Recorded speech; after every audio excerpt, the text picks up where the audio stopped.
Hello मेरे प्यारे बच्चों, जैसा कि आप सभी लोग जानते हैं कि बोर्ड एग्जाम आपके पास हैं। तो आज हम आपको त्रिभुज के हैं जो 2-3 प्रश्न बताएंगे जो कि महत्वपूर्ण है, जो आने की संभावना है पेपर में। ठीक है, आएंगे पक्का। तो बने रहिएगा, लास्ट तक वीडियो देखिएगा, स्किप नहीं करिएगा। ओके बेटा। तो त्रिभुज का क्षेत्रफल जो कि इसका सूत्र होता है 123, 231, 312। ये अपना सार टिक है बताने की। ठीक है, 123, 231, 312 ये अपना सार्टिक है। आइएगा देखते हैं बच्चों कैसे लगाते हैं। तो इसको देखो, x1 y1 यानी x1 बराबर कितना 2, y1 बराबर कितना है 3, x2 बराबर कितना -1, y2 बराबर कितना 0, x3 बराबर 2, y3 बराबर कितना है -4। ठीक है, सूत्र लिखेंगे त्रिभुज का क्षेत्रफल बराबर 1/2। आपसे क्या बताया 123, 123 का मतलब x1 y2 minus y3 plus x2 y3 minus y1 plus x3 y1 minus y2। ये आपका सूत्र है। देखो 123, 231, 312 ये आपका सार्टिक है भाई। ठीक है, मान सभी के फिट कर दीजिएगा, आपका उत्तर कंप्लीट आ जाएगा। 1/2, x1 का मान 2 है, y2 का मान आपके पास 0, y3 का मान -4 है, तो कितना हो जाएगा +4 हो जाएगा, प्लस x2 का मान कितना -1 है, y3 का मान -4, माइनस y1 का मान 3 है, प्लस x3 का मान 2, y1 का मान 3, y2 का मान कितना है 0। ठीक, 1/2, 2 चौको 8 हो जाएगा, कितना बचाएगा -7, तो माइनस माइनस हो जाएगा, +7 × 7 6। ठीक, 8 7 15, 15 7 21 यानी 21/2 वर्ग इकाई। वर्ग इकाई। मैं आपको एक चीज बता दूं कि अगर आपका उत्तर ऋणात्मक संख्या कोई आती है तो आप लोग उसको धन में कर दोगे, क्योंकि क्षेत्रफल और दूरी आप याद रखिएगा कि बच्चों क्षेत्रफल और दूरी कभी ऋणात्मक नहीं होती। ऋणात्मक नहीं होती, ये चीज आप लोग याद रखिएगा। दूरी और क्षेत्रफल कभी ऋणात्मक नहीं होता है। आइएगा इससे एक संबंधित एक सवाल जो कि आपको बताने जा रहे हैं। दूसरा नंबर सवाल बहुत अच्छा सा सवाल है। कह रहा है कि उस आकृति का क्षेत्रफल ज्ञात कीजिए। क्या कह रहा है?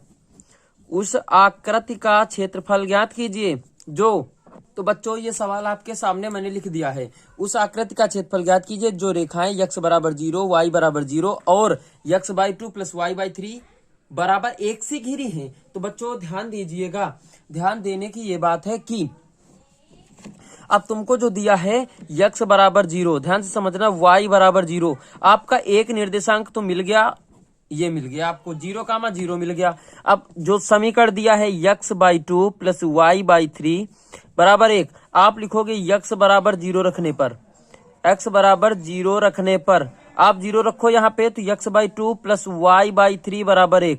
अब आप जान सकते हैं कि ये पूरा 0 हो जाएगा, तो बच जाएगा y/3 बराबर 1। एक मान लेते नीचे क्रॉस मल्टीप्लाई करा देते तो y बराबर 3 आ जाएगा। तो इसके निर्देशांक क्या बन जाएंगे बच्चों, यानी x का मान 0, y का मान कितना आ गया 3। तो दूसरा निर्देशांक कितना मिल गया 0,3। यहाँ रखेंगे कितना, y का मान 3, कितना आ जाएगा 3। ठीक है, 0, y था यानी x, y, तो 0,3 हो जाएगा इसका निर्देशांक। ओके, अब देखो एक बार क्या करेंगे, y बराबर 0, x बराबर 0 रखा था, y बराबर देखो 0 रखेंगे, ये वाला। ठीक है, एक बार ये रखा, एक बार ये रखेंगे, तो y बराबर 0 रखने पर इसी पे रखेंगे, तो x/2 प्लस y, यहां कितना रखेंगे 0, कितना रखेंगे 0/3 बराबर 1, ये हो गया 0। तो x/2 बराबर 1/1, तिरिया गुणा कर दो, तो x बराबर कितना आ जाएगा 2 आ जाएगा, आ जाएगा। इस बार क्या मिला 2,0, y का मान कितना रखा था 0, यानी कितना आ गया निर्देशांक 2,0। आप सभी लोग आसानी से निकाल सकते हैं कैसे, इसको x1 देंगे, x1 देते हैं तो x1 बराबर कितना लिखें 0, y1 बराबर 0, x2 बराबर 0, y2 बराबर 3, x3 बराबर 2, y3 बराबर 0। सूत्र आपके सामने होएगा ही, त्रिभुज का क्षेत्रफल आपने क्या पढ़ा 123, 231, ठीक, यानी x1 का मान 0, y2 का मान 3, y3 0, प्लस x2 का मान 0 हो गया, उसके बाद y3 का मान 0 माइनस y1 0 हो गया, x3 का मान हो गया 2, x3 के बाद y1 माइनस y2, ठीक, प्लस y2 माइनस y2, हाँ कितना बच गया 1/2, ये 0 हो जाएगा पूरा, ये 0 हो जाएगा जोड़ा, ये बचेगा 2 3 6 माइनस का बचेगा, लेकिन 2 3 6 कितना बचेगा माइनस का 2 3 6 बचेगा, ठीक है, कितना माइनस के ही तो बचना चाहिए ना, x3 रखा था तो x3 रखा तो y2 माइनस y3, हाँ 3 पहले आएगा, ठीक है, माइनस 0 जाएगा, ओके भाई, तो कितना आ जाएगा प्लस का 6, 2 3 6, यानी कितना आ जाएगा आपका उत्तर 3 वर्ग इकाई, 3 वर्ग इकाई।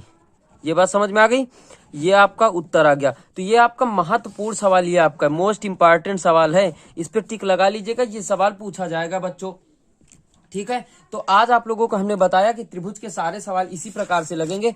कोई भी सवाल अगर फंसता है तो आप लोग कमेंट करके हमको बता सकते हैं। अब जैसे कभी कभी क्या करता है, चतुर्भुज का पूछ लेता है, तो आपको घबराने की कोई आवश्यकता नहीं है बेटा। ये चतुर्भुज बना रखा हमने, बनाया, आपको क्या कहा कि ए का निर्देशांक पता है, ठीक है, बी का निर्देशांक पता है, सी का पता है, डी का पता है, ठीक। चतुर्भुज का निकालना कैसे, सूत्र नहीं पढ़ा हमने, मान लीजिएगा नहीं पढ़ा, एक विकर्ण इससे डाल दीजिएगा, ठीक। विकर्ण डालने के बाद ये बन गया त्रिभुज ABD। जब त्रिभुज बन गया तो एक क्षेत्रफल इसी तरीके से निकाल लोगे, फिर दूसरा त्रिभुज बनना BCD, एक इससे निकाल लोगे, दोनों को जोड़ दोगे, आप वही पूरे चतुर्भुज का उत्तर आ जाएगा। भाई ये त्रिभुज, ये मान लीजिएगा ये त्रिभुज बन गया, ये दूसरा त्रिभुज निकाला, तो भाई इन दोनों को जोड़ दो, उत्तर आ जाएगा चतुर्भुज का। ओके बच्चों, तो आज हम लोगों ने जैसा कि सीखा त्रिभुज का क्षेत्रफल कैसे निकालते हैं, तो आपको बता दिया 60, 123, 231, 312, 123, 231, 312। तो अगर अच्छा लगा हो वीडियो मेरा तो कमेंट करके बताएं, और ज्यादा से ज्यादा शेयर करें। लाइक नहीं कर रहे हैं आप लोग तो लाइक कर दीजिएगा। Okay bye, that's all.